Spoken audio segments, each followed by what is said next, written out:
Well, this coming in this evening, a new suspect has been arrested in connection with the gruesome killing of 14-year-old Likhwana Fose. The Pakistani Spaza shop owner is alleged to have issued an instruction to have the teenager killed. The teenager was found mutilated in an open field not far from her home after going missing. Now, tensions have heightened in Durban Deep with the shop belonging to the suspect being looted. The other accused, Mduduzi Mnisi, appeared before the Roodepoort Magistrates Court on murder charges, and his case has been postponed to next month. Johannesburg Public Safety MMC Mgeni Twaku joins us now for an update. MMC, a good evening to you. Thank you so much for joining us. This new development, of course, we have known about the suspect that was arrested yesterday, but now the latest development, a new suspect, a Pakistani Spaza shop owner. Tell me about how we got to this information and to this point. No, thank you very much. Look, the community at this point in time have been very instrumental and very assistive in terms of cracking the whole case. When the public safety department, when we went to the memorial service, we've indicated that we're giving 24 hours that we're going to find this, the criminal. And then while we were busy speaking, there was a tip-off that there's a person that was last seen with Ulukhona. So we actually followed that up, and the woman, we've been talking to her and everything. We met up with that woman. And then when we actually plotted 3 houses, of which there's, that house where the suspect stays. And then there was another house where the girlfriend stays. And then there was another house, but there was a house in question. So it was the last scene with that guy entering the house, and they've never seen her coming out again. So Ulukhona was quite a very bubbly person and outgoing person and hanging out.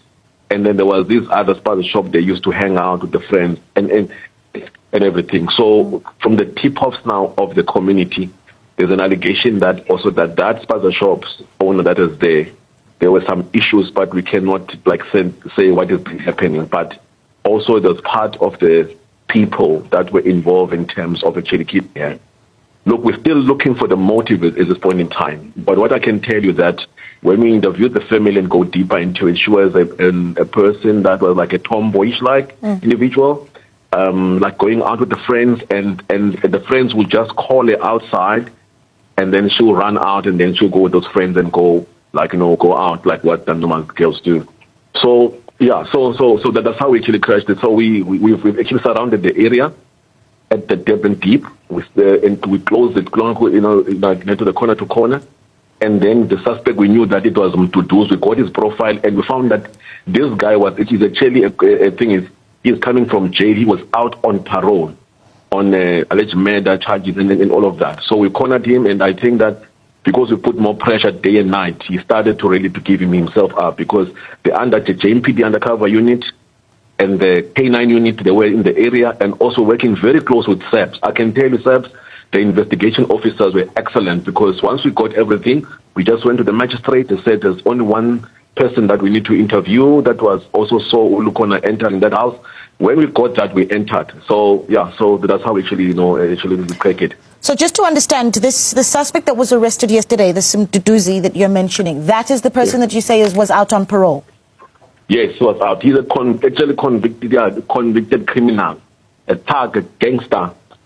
So it's one of those things that, so I think that, he's been signing at the Roodepoort police station. So that's what we actually know about him. But do we know what crimes he was convicted of?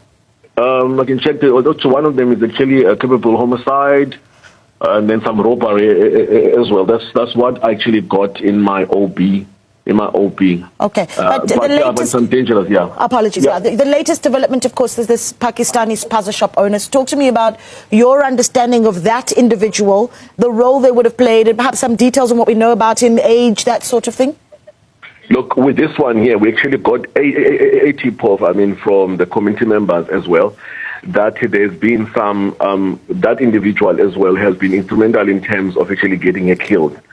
But at this point in time, the investigation and the affidavit is there with the IO. We can't disclose it at this point in time because it's a fresh thing and all of that, but I will be able to comment tomorrow. Yeah. But what I can tell you is that it's also linked into the murder of Ulukhona. Because this is what your statement that you've issued essentially says, is that this particular suspect has been arrested, has been identified and arrested as a result of information that says that he may have given the instruction for Lukona to be killed, this Pakistani Spaza shop owner. Yes, ma'am. So we can't go into the details of actually that. But I think as we're developing into the case, and I don't want to, because it's a matter of subs, I don't want to overstep in terms of that, so you can jeopardize this in the investigation. But we've actually been tipped off, and also through this, the interrogation of Duduzi and also the community, we managed to establish that there's a link between Duduzi and also that, the Pakistani as well there. Now, what's the next step? This individual has been arrested. Do you know when they're set to appear? Not yet, but we're going to ensure that Duduzi and this individual, they don't actually get bail. Because the crime, look, what is happening there is Duduzi, so Ulikhona there is not the only person. There are quite a number of women actually in that area that are being killed. And I really don't suspect the issue of, what do you call these things, of rituals and everything at this point in time. Even though that there was, the cutting of the private parts. It looks as if it's more in terms of the GBV and, violence against women and actually all of that. And then also Ulukhona being more of a tomboy, you can say a lesbian, that actually stigma as well can actually play a role, because when I asked the people around and all of that, I mean, that was kind of a thing, that is there in terms of that. So we are going to follow up on the case very closely. But I saw that Tim was applying for the bail, but our attitude is that he must not actually get a bail. I mean, he's a second offender, so really, he's actually, the flight risk. But look, we will keep you guys updated in terms of that. And what I've learned, or we've learned from this, the community plays a big role. And secondly is that my colleagues from the SEPS and also from the JMPD, I've told them that they must, when the lead is fresh, when something has happened, we must not waste time in all the documentation. We must look at the lead.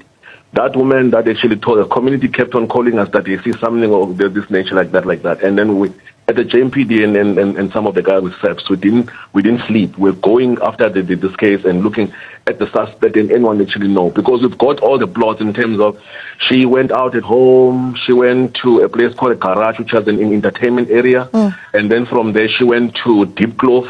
There was a bash there as well. So there's quite a lot of things that we've So we're going to follow it up and ensure that this case is fine. MNC, I understand that you obviously have limitations of what you are able to share with us, but just a few more issues, if you'd allow me. This Pakistani Spaza shop owner that has been arrested, that you believe is involved in the murder of Lukona Fose, is this individual known to Lukona's family, and what has been the response from the family? No. To be honest with you, is that what the uncle says is that Lukona was an outgoing person, and people, his friends or people who are looking for him and wherever, they did not enter the house, because it was, the people were like, tomboyish and like that. And then there was that kind of a stigma, sort of. So most of his friends, but they knew, like, quite a very small number of people who she was close with and who she used to interact with, especially young kids going to school. It was more school.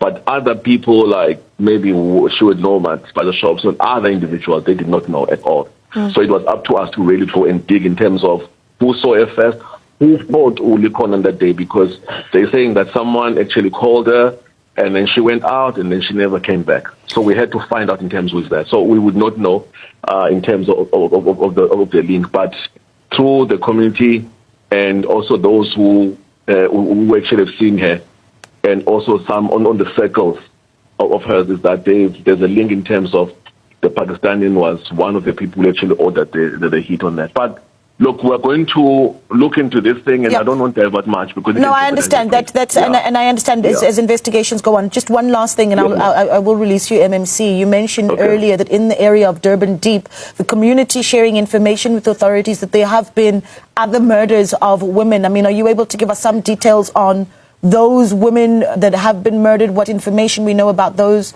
attacks? Yeah, no, we actually, there was another person was found murdered, but we're still investigating that. So we're actually going to be zooming in. I mean, there seems to me now to be a lot of GBV cases which are on the rise. In Durban Deep, there's one in Deepcloth, currently. A woman was actually shot by a boyfriend. And then also there's a heightened activity at the Protea North area where that guy went inside Pick and Pay and he shot the woman. So we just decided on our side that we should actually probably launch another line from the JMPD to actually help SEPs in terms of, but yeah, there's been some murders in that area. We've been asked that we must actually focus and have a visibility and also put some undercover unit just to check what is happening. But one of the things that we found, or people have been telling us, that there's been a lot of taverns that have been open around the area, a lot of drinking that is happening and violence that is happening there. But the murders of other women in Durban Deep that you mentioned, MMC, I mean, do you have dates as to when those bodies were discovered, that body? If I still remember quite well, 2 weeks back or so, 2 weeks roughly, two weeks back. But I don't have that data in front of me because, I mean, on this case, but I know that there was one that was discovered, I think, last week or so, and the one a week before. So there is quite a lot of murders of women around that area there, of which we are going to zoom in. Most probably maybe Friday or so, we might just get the profile in terms of what is happening. I mean, since that we've asked, I can actually come back and actually profile in terms of the numbers of murders around the area. That would be great. But if you remember, that area is an area that is infested with the Zamazamas. That's the first area. It's in Amatole. It's Amatole, Durban Deep, Salt Plaji area, the whole triangle. That's where, when we had a meeting, it's Ward 127, when we had a community meeting there, while we're busy talking, 4 women were dragged into the mountains and raped by the Zamazamas in that area. So a new trend now is that they will take the women from that area, the Zamazamas will take the women and they will take them into the belly of the earth, and then they will ask for some ransom. So this is the new development which is actually happening there. So Zamazamas, instead of taking out some gold that is there or whatever pressure that is there, now there's an extortion and the kidnapping, for ransom and all of that. But I know that area, anyone can actually tell you that those Zamazamas, some of them used to take women from the community, take them into the mountains, or they would take them into the belly of the earth, and then they will ask for money. MMC, but it's fine. Don't despair. We are onto it. It has gone quiet now. We are onto it, but this is the reality that is actually happening there. Of course, we did operations and we've closed the SEPs and JMPD have closed most of those mines around the area. So this new trend now that is happening there, we're observing it. But we'll probably come back and then we'll give more light in terms of the crime patterns around the area. Please, MMC, we really would appreciate it. Likhona Fose, what has happened to this little girl, having shocked the nation. Bad. Yeah, and that then was bad. I couldn't sleep. It was. I mean, and here's the reality: when we tell the story to South Africans as a news broadcaster, we also need to, remind our viewers that it is a difficult story to hear. We need to have those disclaimers. So, MMC, we do appreciate your time. MMC there for Public Safety in the City of Johannesburg, Councillor Dr. Mgcini Tswaku, giving us an update on the Likhona Fose matter. The latest being a new suspect has been arrested. This is a Pakistani Spaza shop owner in Durban Deep, having been arrested in connection with the murder. Another suspect, of course, having claimed that the Pakistani Spaza shop owner gave the instruction for the murder of the 14-year-old little girl. This is after Mduduzi Mnisi made a brief appearance in the Roodepoort Magistrates Court. And then we hear from the MMC this evening that last week a woman's body was identified in Durban Deep. A week before that, another woman's body. And so he will, of course, come back to us with more data as to the challenges that are being faced by that community in Durban Deep.